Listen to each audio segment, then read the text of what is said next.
ਪੰਜਾਬੀ ਖਬਰਨਾਮਾ ਦੇਖ ਰਹੇ ਸਾਰੇ ਦਰਸ਼ਕਾਂ ਨੂੰ ਪਿਆਰ ਭਰੀ ਸਤਿ ਸ੍ਰੀ ਅਕਾਲ। ਅੱਜ ਦੀਆਂ ਵੱਡੀਆਂ ਖਬਰਾਂ। ਰਾਜਪਾਲ ਵੱਲੋਂ ਪੰਜਾਬ ਸਰਕਾਰ ਨੂੰ ਵੱਡਾ ਝਟਕਾ, ਵਿਧਾਨ ਸਭਾ ਦਾ ਵਿਸ਼ੇਸ਼ ਇਜਲਾਸ ਰੱਦ। ਪੀਐਮ ਮੋਦੀ ਤੇ ਸੀਐਮ ਮਾਨ ਨੇ ਰਾਜੂ ਸ਼੍ਰੀਵਾਸਤਵ ਦੇ ਦੇਹਾਂਤ ਤੇ ਪ੍ਰਗਟਾਇਆ ਦੁੱਖ, ਬੋਲੇ ਹਮੇਸ਼ਾ ਦਿਲਾਂ ਵਿੱਚ ਰਹਿਣਗੇ। ਗੈਰ ਕਾਨੂੰਨੀ ਮਾਈਨਿੰਗ ਮਾਮਲੇ ਵਿੱਚ ਸਾਬਕਾ ਸਪੀਕਰ ਰਾਣਾ ਕੇਪੀ ਖਿਲਾਫ ਵਿਜੀਲੈਂਸ ਬਿਊਰੋ ਨੂੰ ਜਾਂਚ ਦੇ ਹੁਕਮ। ਭਗਵੰਤ ਮਾਨ ਦੇ ਬਚਾਅ ਵਿੱਚ ਆਏ ਅਰਵਿੰਦ ਕੇਜਰੀਵਾਲ ਕਿਹਾ ਪੰਜਾਬ ਦੇ ਸੀਐਮ ਦੇ ਕੰਮ ਬੋਲਦੇ ਹਨ, ਇਮਾਨਦਾਰ ਅਤੇ ਮਿਹਨਤੀ ਮੁੱਖ ਮੰਤਰੀ ਖਿਲਾਫ ਵਿਰੋਧੀ ਝੂਠ ਬੋਲ ਰਹੇ ਹਨ। ਕੈਪਟਨ ਦੇ ਕਰੀਬੀਆਂ ਨੂੰ ਵੱਡਾ ਝਟਕਾ, ਬੀਜੇਪੀ ਨੇ ਭ੍ਰਿਸ਼ਟਾਚਾਰ 'ਚ ਫਸੇ ਕਾਂਗਰਸੀਆਂ ਨੂੰ ਪਾਰਟੀ ਵਿੱਚ ਲੈਣ ਤੋਂ ਕੀਤੀ ਨਾ। ਵਿਧਾਨ ਸਭਾ ਦਾ ਸੈਸ਼ਨ ਰੱਦ ਹੋਣ ਤੋਂ ਬਾਅਦ ਬੋਲੇ ਮਾਨ ਸਰਕਾਰ ਦੇ ਮੰਤਰੀ ਅਮਨ ਅਰੋੜਾ, ਦੱਸਿਆ ਸੈਸ਼ਨ ਰੱਦ ਹੋਣ ਦਾ ਅਸਲੀ ਕਾਰਨ।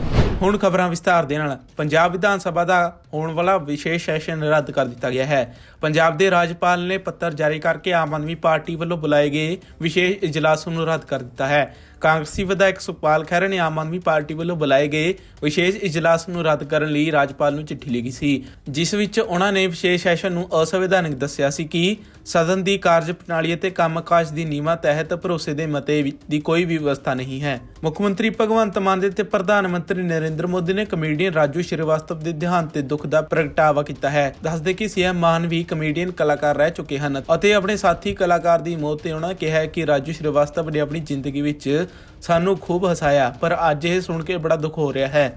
ਸੀਐਮ ਮਾਨ ਨੇ ਕਿਹਾ ਕਿ ਉਹਨਾਂ ਨਾਲ ਕਾਫੀ ਸਮਾਂ ਕੰਮ ਕੀਤਾ ਅਤੇ ਉਹਨਾਂ ਤੋਂ ਬਹੁਤ ਕੁਝ ਸਿੱਖਣ ਨੂੰ ਮਿਲਿਆ। ਉਹਨਾਂ ਕਿਹਾ ਕਿ ਰਾਜੂ ਜੀ ਭਾਵੇਂ ਸਾਡੇ ਵਿੱਚ ਸਰੀਰਕ ਤੌਰ ਤੇ ਨਹੀਂ ਹਨ, ਪਰ ਉਹਨਾਂ ਦੀ ਅਦਾਕਾਰੀ ਹਮੇਸ਼ਾ ਸਾਡੇ ਦਿਲਾਂ ਵਿੱਚ ਜਿਉਂਦੀ ਰਹੇਗੀ। ਆਖਿਰ ਵਿੱਚ ਉਹਨਾਂ ਕਿਹਾ ਕਿ ਜੋਗਿੰਦਰ ਭਈਆ ਵੀ ਮਿਸ ਯੂ।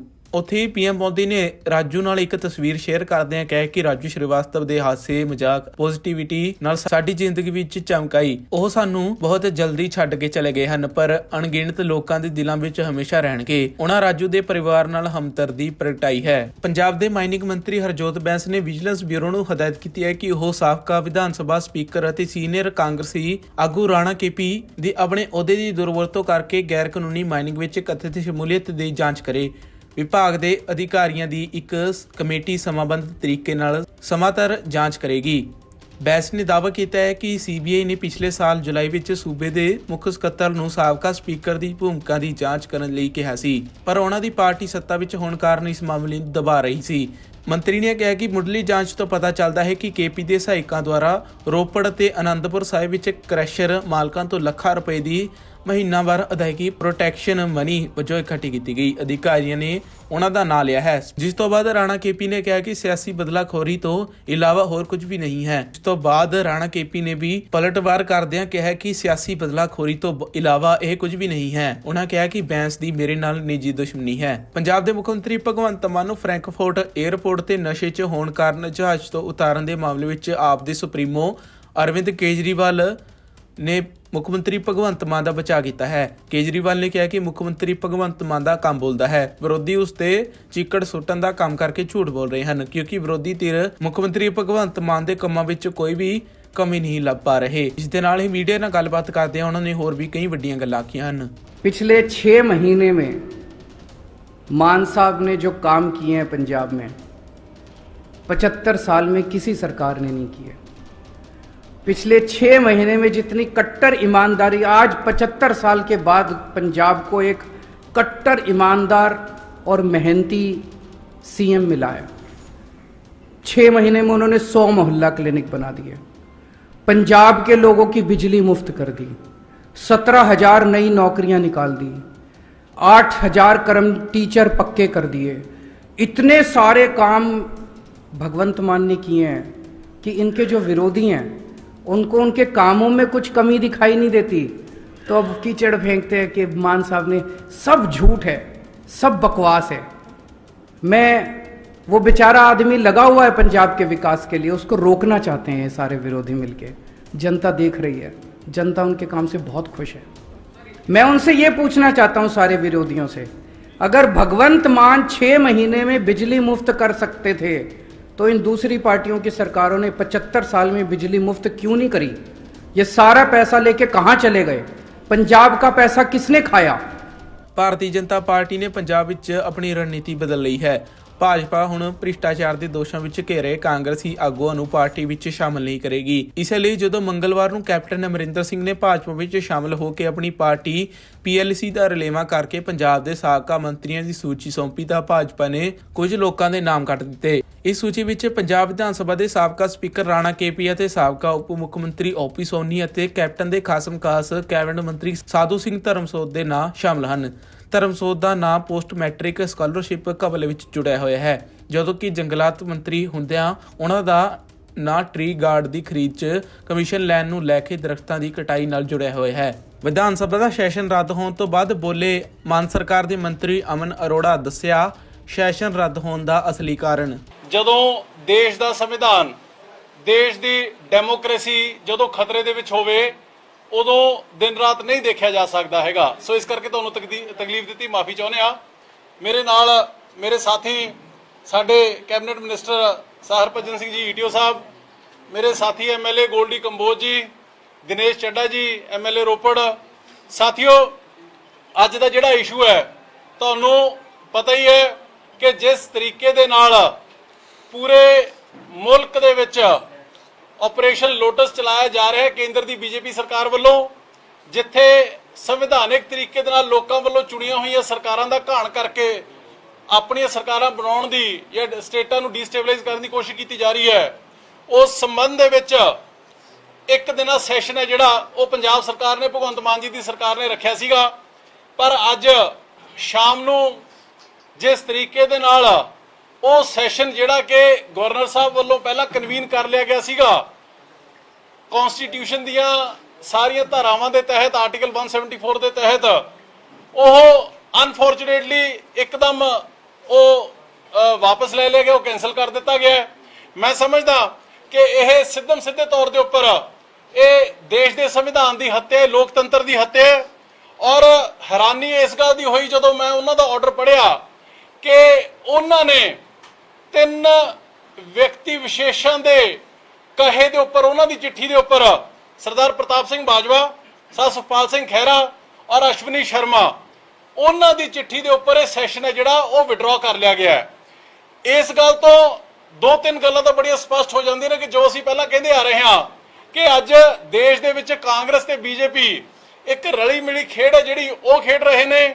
ਇਸ ਤੋਂ ਸਪਸ਼ਟ ਹੋ ਜਾਂਦਾ ਹੈ ਕਿ ਇਹ ਪਰਦੇ ਦੇ ਪਿੱਛੇ ਰਹਿ ਕੇ ਜੋ ਕਾਂਗਰਸ ਅੱਜ ਦੇਸ਼ ਦੇ ਵਿੱਚ ਬੀਜੇਪੀ ਨੂੰ ਬਚਾਉਣ ਦੀ ਕੋਸ਼ਿਸ਼ ਕਰ ਰਹੀ ਹੈ, ਉਹਨੂੰ ਮਜ਼ਬੂਤ ਕਰਨ ਦੀ ਕੋਸ਼ਿਸ਼ ਕਰ ਰਹੀ ਹੈ, ਇਸ ਤੋਂ ਸਪਸ਼ਟ ਹੋ ਜਾਂਦਾ ਹੈ। ਔਰ ਤਕਲੀਫ ਮੈਨੂੰ ਇਸ ਗੱਲ ਦੀ ਨਹੀਂ ਸਮਝ ਆਈ ਕਿ ਬਾਜਵਾ ਸਾਹਿਬ ਉਹਨਾਂ ਨੂੰ ਕੀ ਤਕਲੀਫ ਹੋਈ ਜਿਸ ਦਿਨ ਆਪਰੇਸ਼ਨ ਲੋਟਸ ਪੰਜਾਬ ਦੇ ਵਿੱਚ ਇਹਨਾਂ ਨੇ ਲਾਂਚ ਕੀਤਾ ਸੀਗਾ। ਉਸੇ ਦਿਨ ਕਾਂਗਰਸ ਦੇ 8 ਐਮਐਲਏ ਨੇ ਜਿਹੜੇ ਉਹ ਗੋਆ ਦੇ ਵਿੱਚ ਬੀਜੇਪੀ ਨੇ ਪੱਟ ਕੇ 11 ਦੇ ਵਿੱਚੋਂ ਆਪਦੇ ਨਾਲ ਰਲਾ ਲਏ। 11 ਮੈਂਬਰ ਸੀ, 3 ਮੈਂਬਰ ਛੱਡੇ। ਉਹ 3 ਵੀ ਇਸ ਕਰਕੇ ਛੱਡੇ ਗਏ ਕਿਉਂਕਿ 2 ਮੈਂਬਰ ਸਾਡੇ ਉੱਥੇ ਆਮ ਆਦਮੀ ਪਾਰਟੀ ਦੇ ਨੇ ਤੇ ਸਰਕਾਰ ਵੀ ਬੀਜੇਪੀ ਦੀ ਰਹਿ ਜੇ ਤੇ ਪ੍ਰਿੰਸੀਪਲ ਆਪੋਜੀਸ਼ਨ ਪਾਰਟੀ ਦਾ ਰੋਲ ਵੀ ਕਾਂਗਰਸ ਕੋਲੇ ਰਹਿ ਜੇ, ਇਸ ਕਰਕੇ 3 ਉਧਰ ਛੱਡੇ ਗਏ। ਸਾਨੂੰ ਕੱਲ ਦੇ ਸੈਸ਼ਨ ਤੋਂ ਉਮੀਦ ਤਾਂ ਇਹ ਸੀ ਕਿ ਜਦੋਂ ਅਸੀਂ ਲੋਕਤੰਤਰ ਨੂੰ ਬਚਾਉਣ ਦੀ ਗੱਲ ਕਰਾਂਗੇ ਕੱਲ ਨੂੰ ਲੋਕਾਂ ਦੇ ਦੇਸ਼ ਦੀ ਕਚਹਿਰੀ ਦੇ ਵਿੱਚ, ਤੇ ਉਸ ਸਮੇਂ ਕਾਂਗਰਸ ਵੀ ਇਹ ਗੱਲ ਕਹੇਗੀ ਕਿ ਹਾਂ ਇਹਨਾਂ ਨੇ ਬੀਜੇਪੀ ਵਾਲਿਆਂ ਨੇ ਸਾਡੇ ਵੀ ਐਮਐਲਏ 8 ਤੋੜੇ ਨੇ, ਉਹ ਸਾਡੀ ਹਾਂ ਦੇ ਵਿੱਚ ਹਾਂ ਮਿਲਾਉਣਗੇ। ਪਰ ਮੈਂ ਸਮਝਦਾ ਕਿ ਇਹੋ ਜਿਹਾ ਕਿਰਦਾਰ ਅੱਜ ਕਾਂਗਰਸ ਦਾ ਔਰ ਬਾਜਵਾ ਸਾਹਿਬ ਉਹਨਾਂ ਦਾ ਦੇਖਣ ਨੂੰ ਮਿਲਿਆ। ਮੈਂ ਸਮਝਦਾ ਕਿ ਸਿਰਫ ਔਰ ਸਿਰਫ ਉਹਨਾਂ ਦੀ ਨੀਅਤ ਮਨਸ਼ਾ ਇੱਕੋ ਹੀ ਹੈ ਕਿ ਉਹਨਾਂ ਨੂੰ ਜਿਹੜੀ Z+ ਸਿਕਿਉਰਿਟੀ ਅਮਿਤ ਸ਼ਾਹ ਜੀ ਵੱਲੋਂ ਮਿਲੀ ਹੋਈ ਹੈ ਉਹ ਬਚੀ ਰਹਿ ਜੇ। ਲੋਕਤੰਤਰ ਦੇਸ਼ ਦਾ ਜਿੱਥੇ ਮਰਜ਼ੀ ਜਾਏ, ਮੇਰੇ ਖਿਆਲ ਦੇ ਵਿੱਚ ਉਹਨਾਂ ਨੂੰ ਇਸ ਗੱਲ ਦਾ ਕੋਈ ਇਲਮ ਨਹੀਂ ਹੈਗਾ ਬਾਜਵਾ ਸਾਹਿਬ ਉਹਨਾਂ ਨੂੰ। ਕਾਂਗਰਸ ਐਮਐਲਏਜ਼ ਸਾਰੀਆਂ ਸਟੇਟਾਂ ਦੇ ਵਿੱਚ ਵਿਕੇ ਨੇ। ਹੁਣ ਤੱਕ 285 ਦੇ ਕਰੀਬ ਐਮਐਲਏ ਨੇ ਜਿਹੜੇ ਕਾਂਗਰਸ ਪਾਰਟੀ ਬੀਜੇਪੀ ਖਰੀਦ ਚੁੱਕੀ ਹੈ, ਜਿਸ ਚੋਂ ਬਹੁਤ ਗਿਣਤੀ ਕਾਂਗਰਸ ਦੇ ਰਹੇ ਨੇ। ਹੁਣ ਤੱਕ ਕਿੰਨੀਆਂ ਕਿ ਚਿੱਠੀਆਂ ਗਵਰਨਰਾਂ ਨੂੰ ਲਿਖੀਆਂ ਨੇ ਜੀ ਕਾਂਗਰਸ ਦੇ ਐਮਐਲਏ ਨੇ ਤੇ ਸਰਕਾਰਾਂ ਨੇ, ਕਿਤੇ ਨਹੀਂ ਲਿਖੀਆਂ ਹੈਗੀਆਂ। ਪਰ ਜਦੋਂ ਪੰਜਾਬ ਦੇ ਵਿੱਚ ਅਸੀਂ ਬੀਜੇਪੀ ਨੂੰ ਐਕਸਪੋਜ਼ ਕਰਨ ਦੀ ਗੱਲ ਕਰਦੇ ਹਾਂ ਉਦੋਂ ਚਿੱਠੀਆਂ ਲਿਖ ਦਿੱਤੀਆਂ ਜਾਂਦੀਆਂ ਨੇ।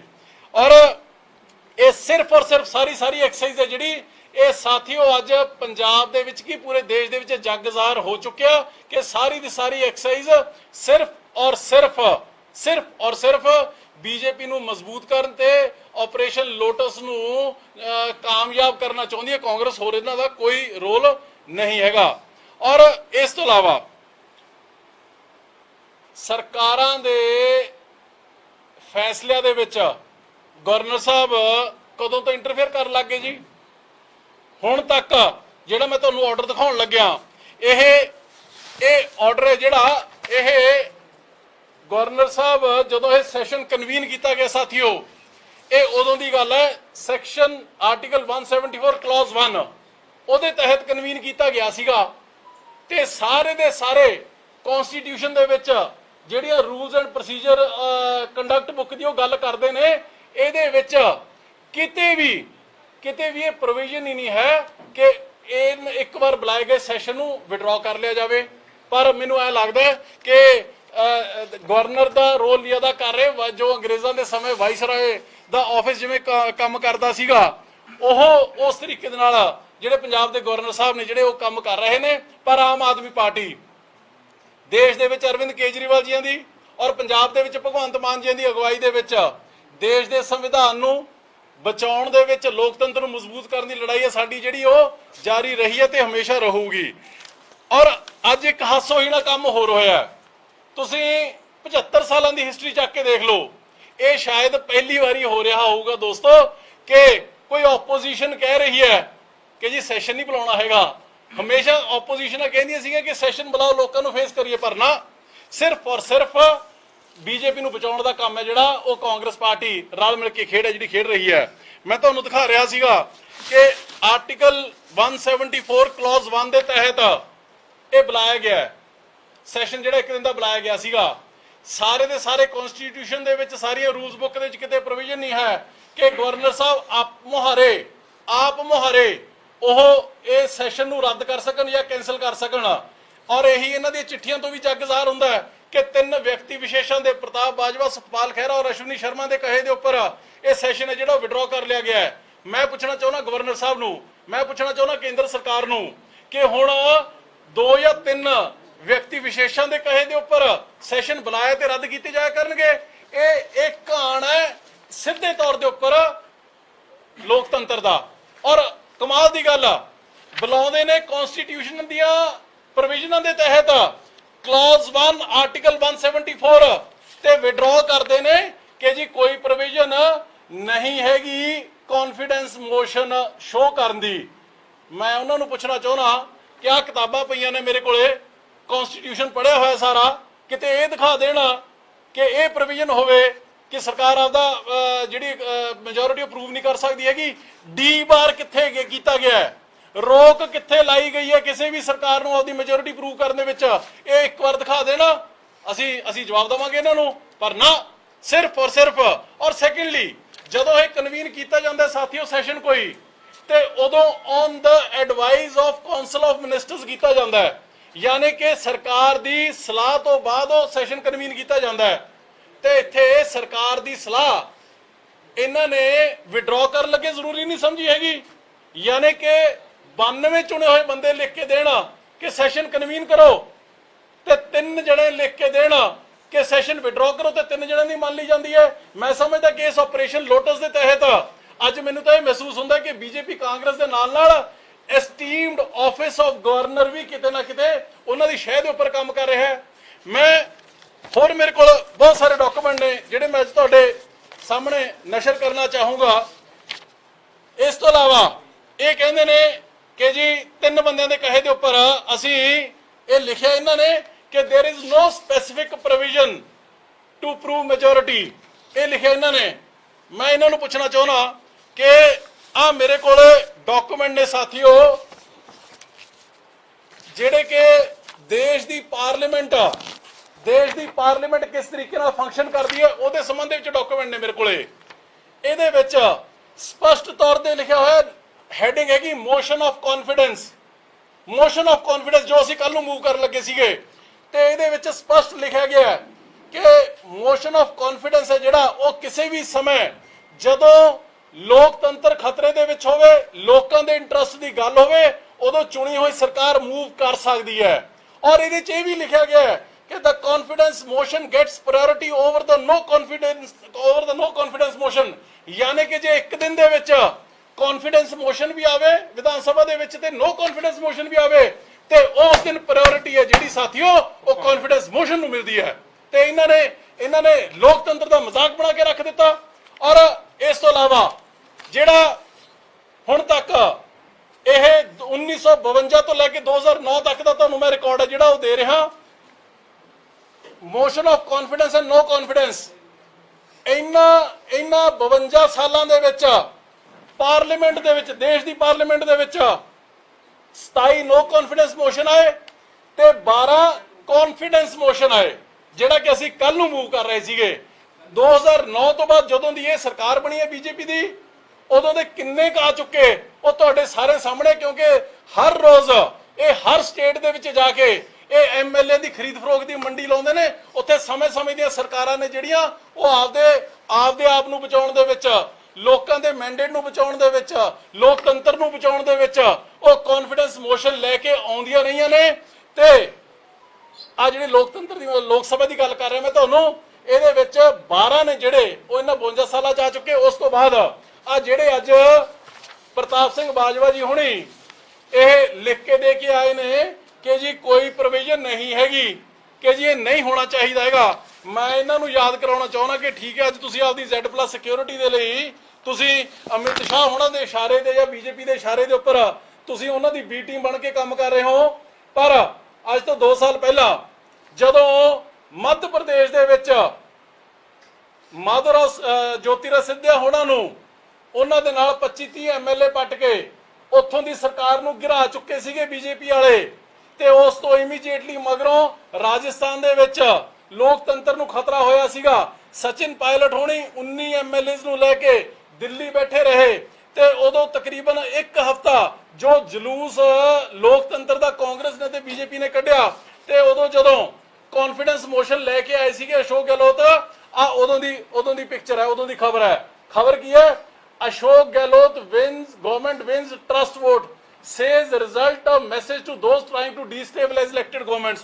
ਉਦੋਂ ਵੋਟ ਆਫ ਕੌਨਫੀਡੈਂਸ ਕਿਵੇਂ ਹੋ ਗਿਆ ਜੀ? ਉਦੋਂ ਕੌਨਫੀਡੈਂਸ ਮੋਸ਼ਨ ਕਿਵੇਂ ਮੂਵ ਕਰ ਗਿਆ?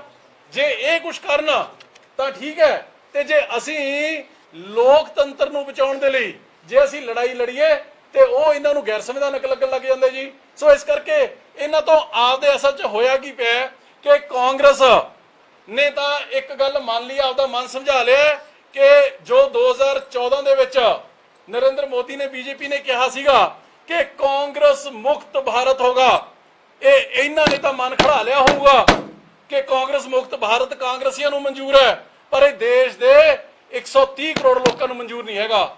ਕਾਂਗਰਸ ਮੁਕਤ ਭਾਰਤ ਹੋ ਜੇ ਕੋਈ ਸਾਨੂੰ ਦਿੱਕਤ ਨਹੀਂ ਹੈਗੀ, ਪਰ ਜੇ ਵਿਪਕਸ਼ ਮੁਕਤ ਭਾਰਤ ਹੋ ਗਿਆ ਨਾ ਤੇ ਡੈਮੋਕ੍ਰੇਸੀ ਖਤਮ ਹੋ ਜੂ ਤੇ ਇੱਥੇ ਅਨਾਰਕੀ ਹੋ ਜੂਗੀ, ਇੱਥੇ ਡਿਕਟੇਟਰਸ਼ਿਪ ਹੋ ਜੂਗੀ, ਜਿਹੜਾ ਕਿ ਨਾ ਅਰਵਿੰਦ ਕੇਜਰੀਵਾਲ ਔਰ ਨਾ ਪੰਜਾਬ ਦੇ ਵਿੱਚ ਭਗਵੰਤ ਮਾਨ ਤੇ ਨਾ ਅਰਵਿੰਦ ਕੇਜਰੀਵਾਲ ਜੀ ਦਾ ਕੱਲਾ ਸਿਪਾਹੀ, ਸਾਨੂੰ ਇਹ ਮਨਜ਼ੂਰ ਨਹੀਂ ਹੈ ਤੇ ਨਾ ਹੀ ਇਹ ਦੇਸ਼ ਦੇ 130 ਕਰੋੜ ਲੋਕਾਂ ਨੂੰ ਮਨਜ਼ੂਰ ਹੋਊਗਾ।